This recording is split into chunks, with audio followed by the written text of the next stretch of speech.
Who are you? I'm old Greg. Pleased to meet you. What do you want?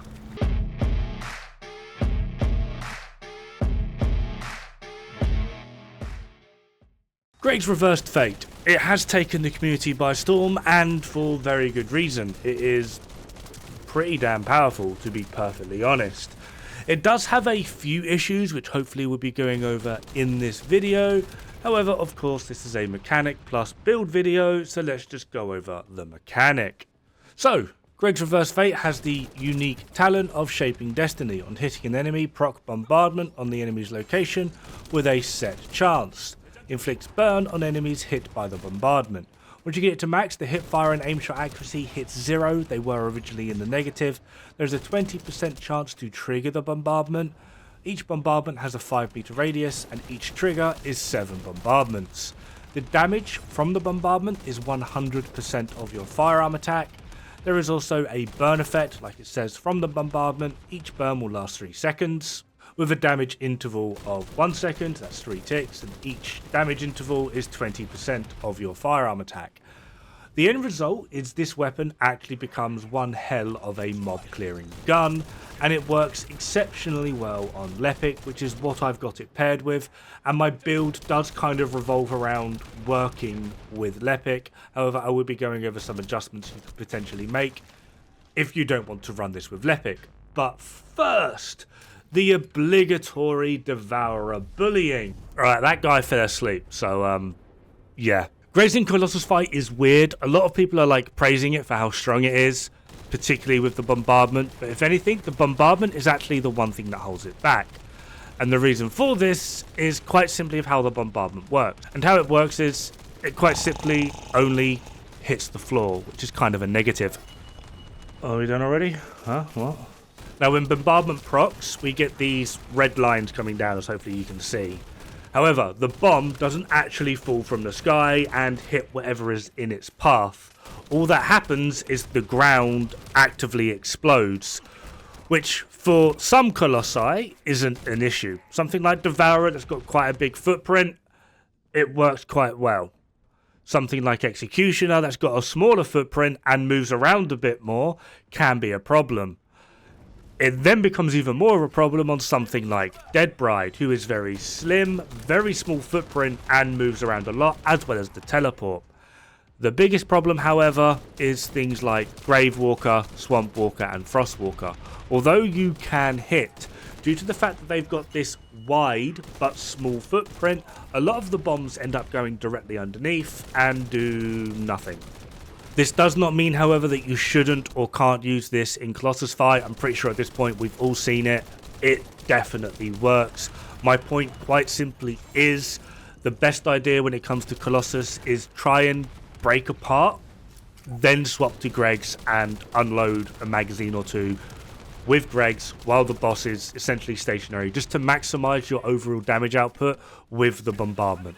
Now with Greg's, there are a few characters that can make absolute tremendous use of this, Lepic being one of them, and I'm going to quickly go over why I'm using this on Lepic. First reason being, he has this lovely skill that drags everything into the center, so that you can basically just pile into that mass of enemies, which condenses all of the bombardments into this area to get maximum effect from it. The second being, he has a lovely augment for his overclock that increases his firearm attack by 52%.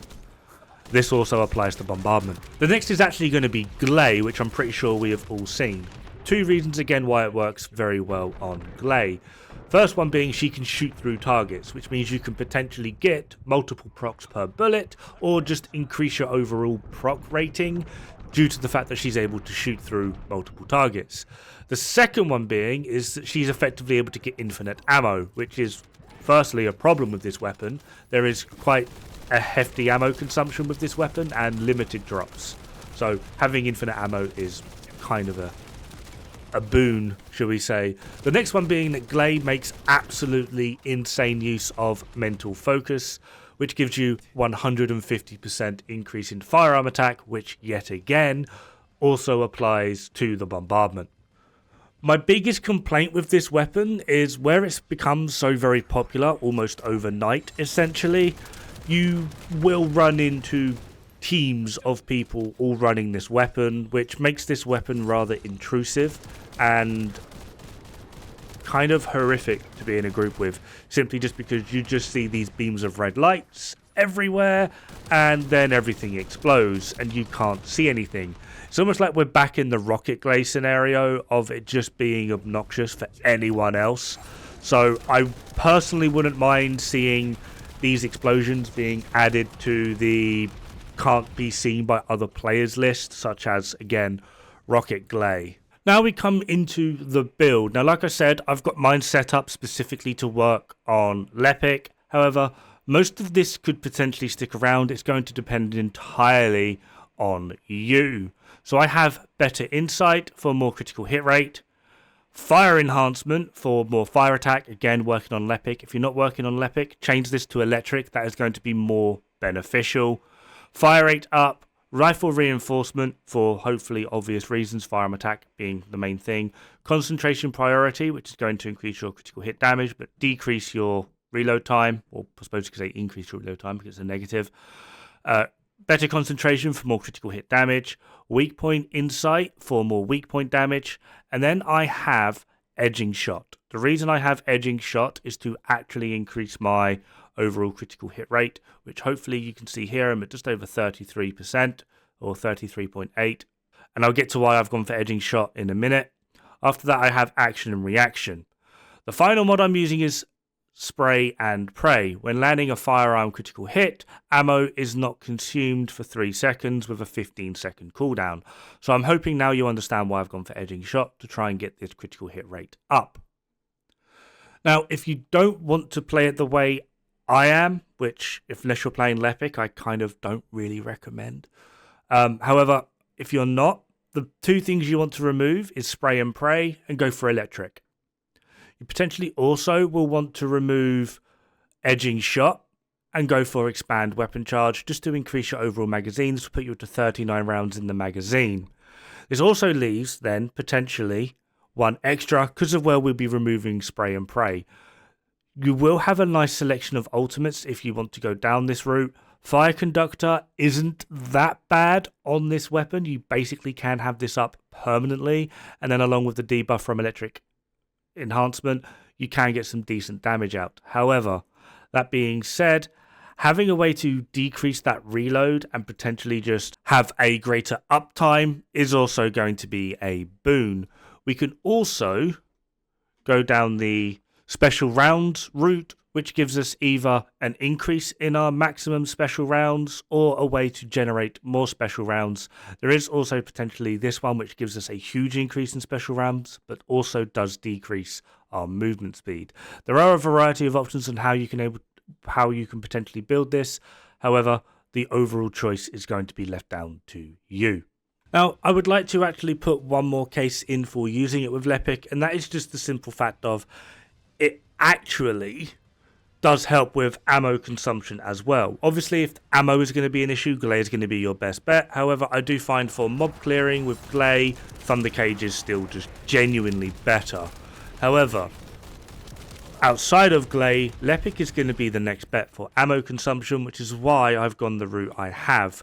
And the simple reason for this is I'm able to just throw out my little vacuum thing to grab them all into the center, and from here, shooting the mass, I don't have to expend as many bullets, simply just because the moment I start getting a few shots in to activate the bombardment, it does seem that bombardment can trigger itself. I'm not saying it does, but it does seem like it can. Which means after you've got a few rounds in, you trigger bombardment with that large mass of enemies. You don't need as many rounds to kill things because the bombardment basically takes care of all of it for you, which does help mitigate ammo consumption. From there as well, if it's been 15 seconds, we're not even consuming rounds in the first place. In fact, the only area really where this weapon then starts to sort of slow down simply because of ammo consumption is going to actually be infiltration bosses, which hopefully you can see here. It doesn't particularly struggle, but at the same time it's not of the same ease that we're able to clear mobs. And of course, if we're just looking at Devourer, it doesn't clear things as quickly as Devourer in this regard. The simple reason being you kind of have no control over where the bombardments land. If they all landed basically square where the activation of the talent happened directly on top of the target, it would be so much better, but what can you do? I actually quite like the AoE effect of it spreading out, as it allows you to get a little bit more out of the weapon itself. However, that is just about going to do it for this video. Hopefully this has helped you in deciding of how you wish to personally build your Greg's Reverse Fate. However, in the meantime, good luck, have fun, don't die. It's bad for the health.